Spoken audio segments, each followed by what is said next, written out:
ನಿಮ್ಮಲ್ಲಿ ಯಾರಾದರೂ ಶಿಕ್ಷಕರಾಗಿದ್ದೀರಾ? ನೀವ್ಯಾರಾದರೂ ಶಿಕ್ಷಕರಾಗಿದ್ದರೆ ಈ ವಿಡಿಯೋ ಮುಖ್ಯವಾಗಿ ವಿಶೇಷವಾಗಿ ನಿಮಗೇನೆ. ನಮಸ್ಕಾರ, ನಮ್ಮ ಪರಂಪರಾಗೆ ಸ್ವಾಗತ. ಯಾಕೆಂದರೆ ನಾನಿಷ್ಟೆಲ್ಲ ವೈದಿಕ ವಿಚಾರಗಳನ್ನು, ವೈದಿಕ ಮಂತ್ರಗಳ ಮೂಲಕ ಸರಿಯಾದ ವಿಚಾರಗಳನ್ನು, ವೈಜ್ಞಾನಿಕವಾದ ವಿಚಾರಗಳನ್ನು ನಿಮಗೆ ತಿಳಿಸ್ಕೊಡ್ತಾ ಇರೋದೇನಕ್ಕೆ ಅಂತಂದರೆ, ನೀವೆಲ್ಲರೂ ಇವುಗಳನ್ನು ಪಾಲನೆ ಮಾಡ್ಕೋಬೇಕು. ನಿಮ್ಮಲ್ಲಿ ಯಾರೂ ದುರ್ಬಲರಲ್ಲ. ನಿಮ್ಮ ಕೆಲಸಗಳನ್ನು ನೀವೇ ಮಾಡಿಕೊಂಡು, ನಿಮ್ಮ ಎಲ್ಲ ದುರ್ಬಲತೆಗಳನ್ನು ಸರಿ ಮಾಡಿಕೊಂಡು, ಯಾರೂ ದುರ್ಬಲರಲ್ಲ, ಎಲ್ಲರಿಗೂ ಕೂಡ ಆ ಒಂದು ಶಕ್ತಿ ಇದೆ. ಯಾಕೆಂದರೆ ವೇದದಲ್ಲಿ ಒಂದು ಕಡೆ ಹೇಳ್ತಾರೆ, ಉತ್ಕ್ರಾಮಾಥ ಪುರುಷ ಮಾವಪಥ ಅಂತ. ಆ ಮಂತ್ರದ ಬಗ್ಗೆನೂ ಮುಂದೆ ಹೇಳ್ತೀನಿ. ಉದ್ಯಾನಂ ತೇ ಪುರುಷ ಉನ್ನಯಥ ಅನ್ನೋ ಮಂತ್ರನ ಈಗಾಗಲೇ ನಾನು ಮಾಡಿದ್ದೀನಿ. ಅಂದರೆ ಎಲ್ಲರಿಗೂ ಆ ಸಾಮರ್ಥ್ಯ ಇದೆ. ಯಾರೋ ಒಬ್ಬರೇ ಮಾಡ್ತಾರೆ, ಅವರೇ ಮಾತ್ರ ಮಹಾನರು ಅಂತಿಲ್ಲ. ಎಲ್ಲರಿಗೂ ಸಾಮರ್ಥ್ಯ ಇದೆ.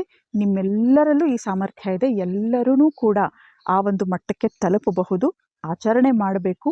ನಾವು ತುಂಬ ದೃಢವಾಗಿ, ಆಳವಾಗಿ ಅಧ್ಯಯನ ಮಾಡಿ ಮೊದಲು ವಿಷಯ ತಿಳ್ಕೊಂಡು ದೃಢವಾಗಿ ನಿಂತು ಪ್ರತಿಯೊಬ್ಬರು ತಿಳ್ಕೋಬಹುದು. ಯಾಕೆಂದರೆ ಇಲ್ಲಿ ಯಾರು ದುರ್ಬಲರಲ್ಲ ಅನ್ನೋ ಕಾರಣಕ್ಕೆ. ಇವುಗಳನ್ನೆಲ್ಲ ತಿಳ್ಕೊಂಡು ನಿಮ್ಮ ಗುರು ನೀವೇ ಆಗಬೇಕು. ಹಾಗಂತ ಯಾರಿಗೂ ಗುರುಗಳಿರಬಾರ್ದು ಅಂತಲ್ಲ.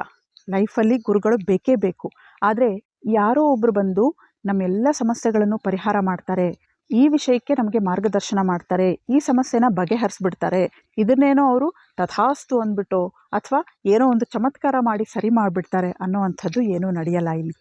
ವೇದಗಳ ವಿಚಾರಗಳನ್ನು ತಿಳ್ಕೊಂಡಿರೋರು ಎಲ್ಲರೂ ಅದನ್ನು ಪಾಲನೆ ಮಾಡಿದ್ರೆ, ಆಳಕ್ಕೆ ಇಳಿಸ್ಕೊಂಡ್ರೆ ಪ್ರತಿಯೊಬ್ಬರೂ ಕೂಡ ಅವರೇ ಗುರುಗಳಾಗಬಹುದು. ಅಂಥ ಸಾಮರ್ಥ್ಯ ಅದರಲ್ಲಿದೆ. ಇಲ್ಲಿ ನಮ್ಮ ಮತ್ತು ಆ ಭಗವಂತನ ಮಧ್ಯ ಯಾವುದೇ ಮಧ್ಯಸ್ಥಿಕೆ ಮಾಡುವಂಥವರ ಅವಶ್ಯಕತೆ ಇಲ್ಲ. ಯಾರೂ ಬೇಕಾಗಿಲ್ಲ. ನಮ್ಮ ಪೌರೋಹಿತ್ಯವನ್ನು ನಾವೇ ಮಾಡ್ಕೋಬಹುದು. ಅಂದರೆ ಪುರೋಹಿತ ಅನ್ನೋದರ ಅರ್ಥನೇ ಅದು. ಒಂದು ಪುರ ಅಂದರೆ ಈ ದೇಹ, ಇನ್ನೊಂದು ಪುರ ಅಂದರೆ ಈ ದೇಶ ಅಂತಾನೆ ಅರ್ಥ. ದೇಹ, ದೇಶ. ದೇಶ ಅಂದರೆ ವೇದದಲ್ಲಿ ಬರೀ ಒಂದು ಭಾರತ ಅಥವಾ ಅಮೇರಿಕ ಈ ಥರ ದೇಶ ಅಂತಲ್ಲ. ಸ್ಥಾನವನ್ನು, ಒಂದು ಸ್ಥಳವನ್ನು ದೇಶ ಅಂತ ಹೇಳ್ತಾರೆ.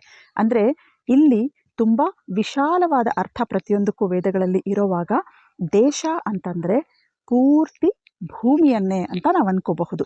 ನಮ್ಮ ಭೂಮಿ ಮತ್ತು ನಮ್ಮ ದೇಹ ಎರಡಕ್ಕೂ ಹಿತವನ್ನು ಬಯಸುವವರು, ಎರಡಕ್ಕೂ ಹಿತವನ್ನು ಯಾರು ಮಾಡ್ತಾರೋ ಅವರು ಪುರೋಹಿತ ಅಂತ ಆಗ್ತಾರೆ.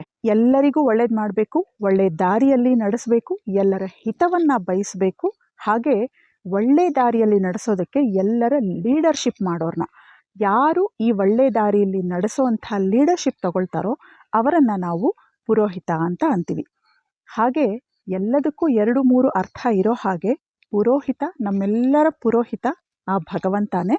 ಅವನ ನಂತರ ನಮ್ಮ ಜೀವನದಲ್ಲಿ ನಮ್ಮ ಪ್ರತಿಯೊಂದು ಡಿಸಿಷನ್ಸ್ನ ತಗೊಳ್ಳೋದಕ್ಕೆ ನಾವೇ ಖುದ್ದಾಗಿ ಪುರೋಹಿತರ ಆಗಬಹುದು. ಈಗ ಶಿಕ್ಷಕರ ವಿಚಾರಕ್ಕೆ ಬರೋಣ. ನಮ್ಮ ಭಾರತದಲ್ಲಿ ಇಲ್ಲಿವರೆಗೂ ನಡ್ಕೊಂಡು ಬಂದಿರೋ ಸಂಸ್ಕೃತಿಯ ಪ್ರಕಾರ ನಮ್ಮೆಲ್ಲರಿಗೂ, ಅಂದರೆ ಪ್ರತಿಯೊಬ್ಬ ವ್ಯಕ್ತಿಗೂ ಮೊದಲನೇ ಗುರು ಯಾರು? ನಾವೆಲ್ಲ ಹೇಳ್ತೀವಲ್ಲ, ಮನೆಯೇ ಮೊದಲ ಪಾಠಶಾಲೆ, ತಾಯಿಯೇ ಮೊದಲ ಗುರು ಅಂತ. ಹಾಗಾಗಿ ನಮ್ಮ ಹೆತ್ತ ತಾಯಿ ನಮ್ಮ ಮೊದಲ ಗುರು. ಬರೀ ತಾಯಿಯಲ್ಲ, ತಾಯಿ, ತಂದೆ, ಗುರುಗಳು, ದೊಡ್ಡವರು, ಅಕ್ಕಪಕ್ಕದವರು, ಯಾರಿಂದ ನಾವು ಏನೇ ವಿಷಯ ಕಲಿತರೂ ಅವರೆಲ್ಲರೂ ಕೂಡ ನಮಗೆ ಗುರುಗಳೇ. ಹಾಗೆ ನೀವು ಕೂಡ ಶಿಕ್ಷಕರಾಗಿದ್ದರೆ ಅಂತಂದರೆ, ವೃತ್ತಿಪರವಾಗಿ ನೀವು ಶಿಕ್ಷಕರಾಗಿದ್ರಂತೂ ಅದು ನಿಮಗೆ ಸುವರ್ಣ ಅವಕಾಶ. ಹಾಗಲ್ಲದೇ ಇದ್ರೂ ಕೂಡ ನಿಮ್ಮ ಮಕ್ಕಳಿಗೆ ಅಂದಾಗ ನೀವು ಬರೀ ನಿಮ್ಮ ಮಕ್ಕಳು ಅಂತಲ್ಲ, ಸಮಾಜದಲ್ಲಿ ನೀವು ಬುದ್ಧಿ ಹೇಳಿದ್ರೆ ಕೇಳಬೇಕಾಗಿ ತಿದ್ದಿ ತಿಳ್ಕೋಬೇಕಾದಂಥ ಯಾವುದೇ ವ್ಯಕ್ತಿಗಳಿದ್ರೂ ಅವರೆಲ್ಲರಿಗೂ ಕೂಡ ನೀವು ಶಿಕ್ಷಕರೇ. ನೀವೇನಾದರೂ ಹೇಳ್ಕೊಡ್ಬೇಕು, ಏನಾದರೂ ಕಲಿಸ್ಕೊಡ್ಬೇಕು, ಏನಾದರೂ ಒಳ್ಳೇದು ಮಾಡಬೇಕು ಅಂದರೆ ಬರೀ ನಿಮ್ಮ ಮಕ್ಕಳು, ನಮ್ಮ ಕುಟುಂಬ ಅಂತ ಮಾಡ್ಕೊಳ್ಳೋದಲ್ಲ. ವೇದದಲ್ಲಿ ಯಾವುದು ಬರೀ ನಮಗಾಗಿ ಅನ್ನೋ ಸ್ವಾರ್ಥನೇ ಇಲ್ಲ. ಸಮಾಜದ ಹಿತ ಆಲೋಚಿಸಿನೇ ಮಾಡಬೇಕಾಗತ್ತೆ. ಹಾಗೆ ನೀವು ಎಲ್ಲರಿಗೂ ಶಿಕ್ಷಕರಾಗಬೇಕು. ಜೊತೆಗೆ ಮನೆಯಲ್ಲಿ ಗೃಹಿಣಿಯರು, ತಾಯಂದಿರು, ತಂದೆಯರು ಪ್ರತಿಯೊಬ್ಬರೂ ಕೂಡ ಏನು ಮಾಡಬೇಕು ಅಂತಂದರೆ, ನಿಮ್ಮ ಮಕ್ಕಳಿಗೆ ಲಾಜಿಕಲ್ ಥಿಂಕಿಂಗ್ ಮಾಡುವಂಥ ಪವರ್ನ ಬೆಳೆಸಿ. ಅವರು ಏನೇ ಪ್ರಶ್ನೆ ಕೇಳಿದ್ರು, ಯಾವುದೇ ಕಾರಣಕ್ಕೂ ಯಾವುದೇ ಪ್ರಶ್ನೆಗೂ ಹಾರಿಕೆ ಉತ್ತರ ಮಾತ್ರ ಕೊಡಬೇಡಿ. ಏನೋ ದೊಡ್ಡೋರು ಹೇಳಿದ್ದಾರೆ, ದೊಡ್ಡೋರು ಮಾಡ್ಕೊಂಡು ಬಂದಿದ್ದಾರೆ, ಮಾಡಬೇಕು, ಹಾಗೆಲ್ಲ ಸುಮ್ಮನೆ ಏನೇನೋ ಪ್ರಶ್ನೆ ಕೇಳಬಾರ್ದು, ದೇವ್ರ ಬಗ್ಗೆ ಪ್ರಶ್ನೆ ಮಾಡಬಾರ್ದು, ಹೀಗೆ ಮಾಡಬಾರ್ದು ಹಾಗೆ ಮಾಡಬಾರ್ದು ಅಂತ ಯಾವತ್ತೂ ಅವ್ರನ್ನ ತಡಿಬೇಡಿ. ಅವರಲ್ಲಿ ಪ್ರಶ್ನೆ ಕೇಳುವಂಥ ಪ್ರವೃತ್ತಿನ ಬೆಳೆಸಿ. ನಿಮಗೆ ಸರಿಯಾದ ಜ್ಞಾನ ಇದ್ದರೆ ಖಂಡಿತ ಉತ್ತರ ಕೊಡಿ. ಜ್ಞಾನ ಇಲ್ಲ ಅಂದರೆ ಯಾರ ಹತ್ರ ಜ್ಞಾನ ಇದೆಯೋ ಅವರ ಹತ್ರ ತಿಳ್ಕೊಂಡು ಉತ್ತರ ಕೊಡಿ. ಇಲ್ಲ ಅಂದರೆ ಪ್ರಾಮಾಣಿಕವಾಗಿ ನನಗೆ ಗೊತ್ತಿಲ್ಲ, ತಿಳ್ಕೊಂಡು ಹೇಳ್ತೀನಿ ಅಂತ ಹೇಳಿ ಹೊರತು ಏನೋ ಇಷ್ಟೇ ಕೇಳಬೇಕು, ಹೇಳಿದ್ದನ್ನು ಮಾಡಬೇಕು ಅಂತ ಯಾವತ್ತೂ ಮಕ್ಕಳ ಬಾಯಿ ಮುಚ್ಚಿಸ್ಬೇಡಿ. ಇವತ್ತು ಅವರಲ್ಲಿ ಲಾಜಿಕಲ್ ಥಿಂಕಿಂಗ್ ಬೆಳೆದ್ರೆ ಅವರು ಎಷ್ಟು ಅದ್ಭುತವಾದ ವ್ಯಕ್ತಿಗಳಾಗಿ ತಯಾರಾಗ್ತಾರೆ ಅನ್ನೋದು ನಿಮಗೆ ಕೆಲವೊಂದು ಉದಾಹರಣೆಗಳ ಮೂಲಕ ಗೊತ್ತಾಗುತ್ತೆ. ನಮ್ಮ ಗುರುಗಳೊಬ್ಬರು 127 ವರ್ಷ ಬದುಕಿದ್ರು. ಅವರು ಒಂದು ಮಿಡ್ಲ್ ಏಜಲ್ಲಿರುವಾಗ ಅವ್ರ ಹತ್ರ ಒಂದು ಮಗು ಬಂದು ಕೇಳ್ತಂತೆ, ಅಂಕಲ್ ಸಮುದ್ರ ಇರೋದೆಲ್ಲಿ ಅಂತ ಕೇಳಿದ್ರಂತೆ. ಅವರು ಭೂಮಿ ಮೇಲೆ. ಹಾಗಿದ್ರೆ ಭೂಮಿ ಇರೋದೆಲ್ಲಿ? ಭೂಮಿ ಬ್ರಹ್ಮಾಂಡದಲ್ಲಿದೆ, ಭೂಮಿಯಲ್ಲಿ ಸಮುದ್ರ ಇರೋದು ಪಕ್ಕಾನಾ? ಸಮುದ್ರ ಭೂಮಿಯೊಳಗಡೆನೆ ಇರೋದಾ? ಹೌದು. ಹಾಗಿದ್ರೆ ಭೂಮಿಯಲ್ಲಿರೋ ಸಮುದ್ರದಲ್ಲಿ ಭೂಮಿ ಹೇಗೆ ಮುಳುಗಿಸೋಕ್ಕೆ ಸಾಧ್ಯ ಅಂತ ಕೇಳಿದಂತೆ. ಯಾಕಪ್ಪ ಹಿಂಗೆ ಹೇಳ್ತಿದ್ಯಾ ಅಂದರೆ, ಇಲ್ಲ ನಮ್ಮಮ್ಮ ಕಥೆ ಹೇಳ್ತಾ ಇದ್ರು, ಭೂಮಿನ ಸಮುದ್ರದಲ್ಲಿ ಮುಳುಗಿಸ್ತಾ ಇರುವಾಗ ಭಗವಂತ ವರಾಹಾವತಾರ ಎತ್ತಿ ಬಂದು ಭೂಮಿನ ಹಿಂಗೆ ಹಿಡ್ಕೊಂಡ್ಬಿಟ್ಟ, ತನ್ನ 2 ಕೋರೆ ಹಲ್ಲಿನಿಂದ ಹಿಡ್ಕೊಂಡ್ಬಿಟ್ಟ ಅಂತ. ಹಾಗೆ ವರಾಹಾವತಾರ ಅಂದರೆ ಹಂದಿ. ಹಾಗಿದ್ರೆ ಹಂದಿಗೆ ಕೋರೆ ಹಲ್ಲು ಎಲ್ಲಿಂದ ಬಂತು? ಆನೆಗೆ ತಾನೇ ಕೋರೆ ಹಲ್ಲಿರೋದು ಅಂತ. ಅಂದರೆ ಈ ಥರ ಪ್ರಶ್ನೆ ಕೇಳುವಾಗ ಮಕ್ಕಳು ಅವರಲ್ಲಿ ಈ ಲಾಜಿಕಲ್ ಥಿಂಕಿಂಗ್ ನಾವು ಬೆಳೆಸಿದ್ರೆ ಮುಂದೆ ನಮಗೆ ತುಂಬ ಅನುಕೂಲ ಆಗುತ್ತೆ. ಇವತ್ತು ಸೋಷಿಯಲ್ ಮೀಡಿಯಾಗಳಲ್ಲಿ ನಾನು ಹೇಳಿದ್ನಲ್ಲ, ಎಷ್ಟು ಜನ ಇದ್ದಾರೆ, ಯಾರ್ಯಾರು ಏನೆಲ್ಲ ಹೇಳ್ತಾರೆ ಅಂದರೆ ಎಲ್ಲವನ್ನೂ ಕೂಡ ಹೌದಾ ಇದು ಸತ್ಯ ಅನ್ನೋ ಮಟ್ಟಕ್ಕೇ ಹೇಳ್ತಾರೆ. ಆದರೆ ಸರಿಯಾದ ಅರ್ಥ ಇರೋದು ಮೂಲವಾದ ನಮ್ಮ ಪ್ರಾಚೀನ ಗ್ರಂಥಗಳಾದ 4 ವೇದ ಸಂಹಿತೆಗಳಲ್ಲಿ ಮಾತ್ರ. ಇನ್ನೆಲ್ಲನೂ ಕಲಬೆರಕೆ ಅಂತ ಎಷ್ಟೋ ಸರಿ ಹೇಳಿದ್ದೀನಿ. ಅದರಲ್ಲಿರೋ ಸರಿಯಾದ ವಿಚಾರಗಳನ್ನು ತಿಳ್ಕೊಳ್ಳೋದೇನೆ ನಾವು ಮಕ್ಕಳಿಗೆ ಹೀಗೆಲ್ಲ ಬೆಳೆಸೋದ್ರಿಂದ, ನಾವು ಈ ಥರ ಆಚರಣೆಗಳನ್ನು ಅವರಲ್ಲಿ ಹಾಕೋದ್ರಿಂದ, ಚಿಕ್ಕವರಿದ್ದಾಗಿಂದಾನು ಇದೆಲ್ಲ ಅವ್ರ ಮನಸ್ಸಲ್ಲಿ ಅವ್ರ ತಲೆಯಲ್ಲಿ ಹಾಕೋದ್ರಿಂದ ಅವರ ಲಾಜಿಕಲ್ ಥಿಂಕಿಂಗ್ ಅನ್ನೋದು ಸತ್ತೋಗ್ಬಿಡತ್ತೆ. ಆಮೇಲೆ ಅವ್ರ ಮುಂದೆ ಪ್ರಶ್ನೆನೂ ಮಾಡಲ್ಲ, ಅವ್ರು ಇದನ್ನೇ ಮುಂದುವರಿಸ್ಕೊಂಡು ಬರ್ತಾರೆ. ನಾವು ಕೂಡ ಇಷ್ಟು ವರ್ಷ ಅದನ್ನೇ ಮಾಡ್ಕೊಂಡು ಬಂದಿದ್ದೀವಿ. ನನ್ನ ಸ್ಕೂಲಲ್ಲಿ ಯಾವಾಗಲೂ ಗೋಡೆ ಮೇಲೆ ಬರೆದಿರೋದು ದೇವನೊಬ್ಬ ನಾಮ ಹಲವು, ಮಾನವರೆಲ್ಲ ಒಂದೇ ಜಾತಿ ಅಂತ. ಆದರೆ ನಮಗೆ ಮನೆಗೆ ಬಂದ ಮೇಲೆ ಅಥವಾ ಅದೇ ಸ್ಕೂಲಲ್ಲಿ ಅಪ್ಲಿಕೇಶನ್ ಫಿಲಪ್ ಮಾಡುವಾಗ ಯಾವ ಜಾತಿ, ಮತ್ತು ಅದರಲ್ಲಿ ಉಪಜಾತಿ ಯಾವುದು, ಯಾವ ರಿಲಿಜನ್ನು, ಕ್ಯಾಸ್ಟು ಎಲ್ಲ ಕೇಳ್ತಾರೆ. ನಾವು ಒಂದು ದಿನಾನೂ ಚಿಕ್ಕವರಿದ್ದಾಗ ಪ್ರಶ್ನೆ ಮಾಡಲಿಲ್ಲ, ಮಾನವರೆಲ್ಲ ಒಂದೇ ಜಾತಿ ಅಂತ ಹೇಳಿದ್ವಿ, ಮತ್ತು ಇಲ್ಲಿ ಯಾಕೆ ಜಾತಿ ಕೇಳ್ತಾರೆ ಅಂತ ಈ ಪ್ರಶ್ನೆ ಯಾರ ಮನಸ್ಸಲ್ಲೂ ಬರಲಿಲ್ಲ. ದೇವನೊಬ್ಬ ನಾಮ ಹಲವು ಅನ್ನೋ ಪ್ರಶ್ನೆ ಯಾಕೆ ಹೀಗೆ, ದೇವ ಒಬ್ಬನೇ ಅಂದಮೇಲೆ ನಾಮ ಹಲವು ಅಂದಮೇಲೆ ಮತ್ತೆ ಯಾಕೆ ಇಷ್ಟು ದೇವರುಗಳನ್ನು ಪೂಜಿಸ್ತೀವಿ ಅಂತ ನಾವು ಯಾರೂ ಕೇಳಲಿಲ್ಲ. ಆದರೆ ಮೂಲಶಂಕರ ಅನ್ನೋರು, ಅಂದರೆ ಇವತ್ತು ನಾವು ದಯಾನಂದ್ ಸರಸ್ವತಿ ಅನ್ನೋ ಹೆಸರಿಂದ ಅವ್ರನ್ನ ಗುರುತಿಸ್ತೀವಿ. ಅವರು ಚಿಕ್ಕವರಿದ್ದಾಗ ಶಿವರಾತ್ರಿ ಮಾಡೋವಾಗ ಅವರ ತಂದೆ ಹೇಳಿದ ಒಂದು ಮಾತು ಕೇಳಿ, ಶಿವರಾತ್ರಿಯಲ್ಲಿ ಜಾಗರಣೆ ಮಾಡೋದ್ರಿಂದ ನಾವಿಟ್ಟಿರೋ ಎಲ್ಲ ಆಹಾರವನ್ನು ಬಂದು ಶಿವ ತಿಂತಾನೆ, ಅಲ್ಲಿವರೆಗೂ ನಾವೇನು ತಿನ್ನಬಾರ್ದು, ನಿದ್ದೆನೂ ಮಾಡಬಾರ್ದು ಅಂತ ಹೇಳಿದ್ದಕ್ಕೆ ಬೇರೆ ಎಲ್ಲರೂ ಮಲ್ಕೊಂಡ್ರೂ ಕೂಡ ಬರೀ 8 ವರ್ಷ ಇರೋವಂಥ ಮೂಲಶಂಕರ ನೈಟೆಲ್ಲ ಎಚ್ಚರ ಇದ್ದು ಭಗವಂತ ಬಂದು ಯಾವಾಗ ತಿಂತಾನೆ ಅಂತ ನೋಡ್ತಾ ಇದ್ನಂತೆ. ಆದರೆ ಆ ಮೂರ್ತಿಯ ಮೇಲೆ, ಶಿವನ ವಿಗ್ರಹದ ಮೇಲೆ ಇಲಿಗಳೆಲ್ಲ ಓಡಾಡೋದನ್ನು ನೋಡಿ ಅವನಿಗಾಗಿ ಇಟ್ಟಿರೋ ಆಹಾರವನ್ನು ತಿನ್ನೋಕ್ಕೆ ಅವನು ಬರ್ತಾ ಇಲ್ಲ.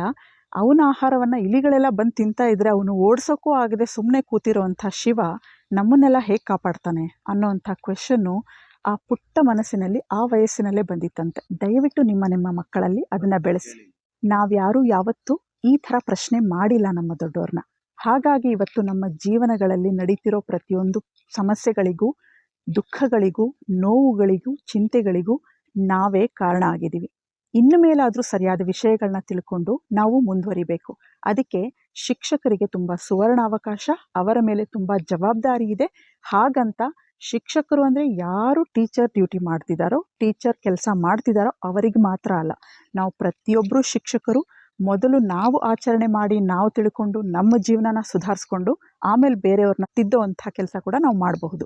ವೇದಗಳಿಂದ ಬಂದಿರೋ ಈ ಎಲ್ಲ ವಿಚಾರಗಳನ್ನು ನಾನು ನಿಮಗೆ ತಿಳಿಸ್ತಾ ಇರೋದರ ಮುಖ್ಯ ಉದ್ದೇಶ ಏನು ಅಂದರೆ, ನಿಮ್ಮ ಜೀವನವನ್ನು ನೀವೇ ಸರಿ ಮಾಡ್ಕೊಳ್ಬಹುದು. ಯಾರೂ ಕೂಡ ನನ್ನ ಕೈಲಾಗಲ್ಲ, ನನ್ನ ಜೀವನ ಇಷ್ಟೇ ಮುಗಿದೋಯ್ತು, ನಾನು ಇಷ್ಟೆಲ್ಲ ಅನುಭವಿಸ್ತಾ ಇದ್ದೀನಿ ಅಂತ ಅಂದ್ಕೊಳ್ಳೋ ಹಾಗಿಲ್ಲ.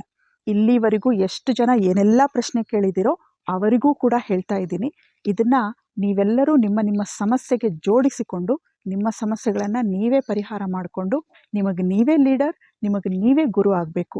ಯಾರೋ ಬಂದು ನಿಮ್ಮ ಜೀವನನ ಸರಿ ಮಾಡುವಂಥದ್ದು, ಯಾರೋ ಏನೋ ಒಂದು ಪೂಜೆ ಮಾಡಿಸಿ, ಏನೋ ಶಾಂತಿ ಮಾಡಿಸಿ, ಏನೋ ಮಾಡಿಸಿ ಸರಿ ಮಾಡ್ತಾರೆ ಅನ್ನೋವಂಥ ಭ್ರಮೆಯನ್ನು ಬಿಟ್ಟು ಬಿಡಿ. ಯಾಕೆಂದರೆ ನಾನಿವತ್ತು ನೋಡ್ತಾ ಇರ್ತೀನಿ, ತುಂಬ ಜನ ನ್ಯೂಸ್ ಚಾನೆಲ್ಗಳಲ್ಲಿ, ಬೇರೆ ಸೋಷಿಯಲ್ ಮೀಡಿಯಾಗಳಲ್ಲಿ ಏನೇನೋ ಹೇಳ್ತಾ ಇರ್ತಾರೆ ಅರ್ಥ ಇಲ್ಲದೆ. ನೀವಿಷ್ಟು ಸರಿ ಇದನ್ನು ಹೇಳಿಬಿಟ್ರೆ ನಿಮ್ಮೆಲ್ಲ ಸಮಸ್ಯೆಗಳ ಪರಿಹಾರ ಆಗಿಬಿಡುತ್ತೆ, ನೀವು ಈ ಶಾಂತಿ ಮಾಡಿಸ್ಬಿಟ್ರೆ, ಇಷ್ಟು ದುಡ್ಡು ಖರ್ಚು ಮಾಡಿ ಪೂಜೆ ಮಾಡಿಸ್ಬಿಡಿ, ಇದಕ್ಕೆ ಇಷ್ಟೊಂದು ದೇಣಿಗೆ ಕೊಡಿ, ಇಷ್ಟೊಂದು ಡೊನೇಟ್ ಮಾಡಿ, ಏನೆಲ್ಲ ಹೇಳ್ತಾ ಇರ್ತಾರೆ. ಅದು ಯಾವುದರಿಂದನೂ ನಮ್ಮ ಜೀವನ ಸುಧಾರಣೆ ಆಗಲ್ಲ. ನಮ್ಮ ಜೀವನ ಸುಧಾರಿಸ್ಕೊಳ್ಳುವಂಥ ಸಾಧ್ಯತೆಗಳು, ಸುಧಾರಿಸ್ಕೊಳ್ಳುವಂಥ ನಮ್ಮೆಲ್ಲರ ಜೀವನವನ್ನು ಸುಧಾರಿಸಿಕೊಳ್ಳುವಂಥ ಅವಕಾಶ ನಮಗೇ ಇದೆ, ಅಗತ್ಯನೂ ನಮಗೇ ಇದೆ. ಹಾಗೆ ಅದನ್ನು ಮಾಡ್ಕೊಳ್ಳುವಂಥ ಸಾಮರ್ಥ್ಯ ಕೂಡ ನಮ್ಮಲ್ಲೇ ಇದೆ, ನಾವೇ ಮಾಡ್ಕೋಬಹುದು. ಈಗ ಇನ್ನೆಲ್ರಿಗೂ ಒಂದು ಪ್ರಶ್ನೆ ಕೇಳ್ತೀನಿ.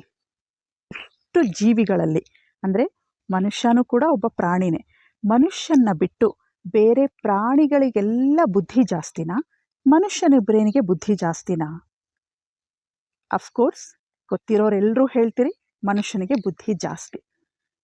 ಹಾಗಿದ್ದ ಮೇಲೆ ನಾವು ಪ್ರಾಣಿಗಳು ನಮಗಿಂತ ಹೆಚ್ಚು ಅಂತ ಹೇಳಿ ಪ್ರಾಣಿಗಳು ನಮಗೆ ಹೇಗೆ ಗೈಡ್ಲೈನ್ಸ್ ಆಗಕ್ಕೆ ಸಾಧ್ಯ? ನಾವಿವತ್ತು ಪೂಜೆ ಮಾಡ್ತಿರೋ ಪ್ರತಿಯೊಂದು ಭಗವಂತನ ರೂಪ ಕೂಡ ಯಾವುದೋ ಒಂದು ಪ್ರಾಣಿನೇ ಹೋಲ್ತಾ ಇರುತ್ತೆ.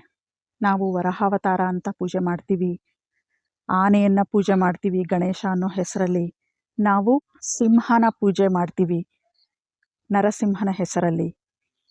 ಈ ಎಲ್ಲ ಪ್ರಾಣಿಗಳು ನಮಗೆ ಗೈಡ್ ಆಗೋಕ್ಕೆ ಸಾಧ್ಯನಾ?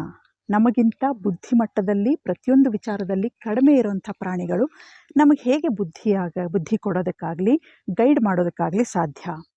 ಈಗ ನಾವು ಯಾರಾದರೂ ಮಕ್ಕಳು ಎಲ್ಲಿಗಾದರೂ ಹೋಗ್ತಾ ಇದ್ದರೆ, ಯಾವುದೋ ಒಂದು ಆಟಕ್ಕೆ ಮನೆಯಿಂದ ಸ್ವಲ್ಪ ದೂರ ಒಂದು ಕೆರೆ ಕಡೆನೋ ಒಂದು ಬದಿ ಕಡೆನೋ ಹೋಗ್ತಾ ಇದ್ದರೆ, ಊರಲ್ಲಿ ಅಥವಾ ಆ ಓಣಿಯಲ್ಲಿ ಆ ಏರಿಯಾಲಿ ಇರೋವಂಥ ಎಲ್ಲ ಮಕ್ಕಳು ಹೋಗ್ತಾರವಾಗ ಯಾರೋ ಒಬ್ಬರು ಆ ಮಕ್ಕಳಿಗಿಂತ ಪುಟ್ಟ ಮಕ್ಕಳಿಗಿಂತ ಒಬ್ಬ ದೊಡ್ಡ ಮಗನ ನಾವೇನು ಹೇಳ್ತೀವಿ, ನೀನು ದೊಡ್ಡೋನಪ್ಪ, ನಿನಗೆ ಸ್ವಲ್ಪ ಗೊತ್ತಾಗತ್ತೆ, ಬುದ್ಧಿ ಇರೋನು, ಇವ್ರನ್ನೆಲ್ಲ ನೋಡ್ಕೋ, ಏನೂ ತಪ್ಪು ಮಾಡದೇ ಇರೋ ಹಾಗೆ ನೋಡ್ಕೋ ಅಂತ ಹೇಳಿ ಕಳಿಸ್ತೀವಿ.